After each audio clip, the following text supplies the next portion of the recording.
Баршаңыздарга ассаламу алейкум, урматтуу биздин каналдын катталуучулары, амансыздарбы? Бүгүн сиздерге шаарыбыздын эң престижный райондорунун бирөөсү болгон Фрунзенский районунда жайгашкан ушул Vision Group курулуш компаниясы курган элитный домдун 3-кабатынан сатылуучу бир бөлмөлүү батир жөнүндө маалымат бергени келип калдым, достор.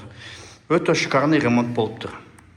Достор, батирибиз мына ушул домдо жайгашкан Vision Group курулуш компаниясы курган ушул элитный домдун 3-кабатында жайгашкан тургандар.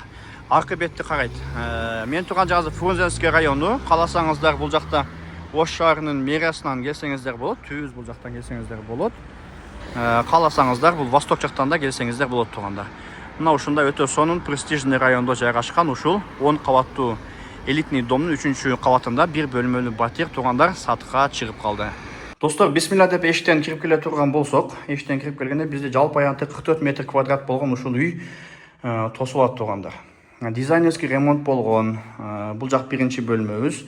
Бул жак прихожкасы, андан кийин бул жак ажаткана, душ, жана ошондой эле бул жакта балкону менен кухнясы тургандар. Оң тараптан баштай турган болсок, мына ушундай качественно жасалган бамбук панелдер төшөлүптүр. Ушундай подсветкалар менен дизайнерский ремонт болгон тургандар. Бул жак биринчи бөлмөбүз. Спальня деп коелу, же гостиный деп койсок да болот. Ошол турганда бул жак ажатканасы, көрсөңүздөр болот, аристондор коюлган, мынакей. Жакшы тургандар. Андан кийин бул жакка келе турган болсок, бул жак биздин душубуз болуп калат. Өтө жакшы ремонт болгон, качественно коюлган барды, ушундай подсветкалар менен. Андан кийин бул жакка келе турган болсок турганда, бул жакта биздин кухнябыз жайгашкан.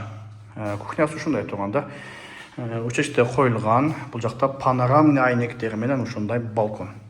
Өтө жакшы экен. Ошол турганда жалпы аянты 44 метр квадрат, баасына келе турган болсок, баасы $56,500. Ошол турганда сүйлөшөсүздөр, эсим номерин астына жазып коем, эсим менен байланышып келип ушул жерди көрүп кетсеңиздер болот.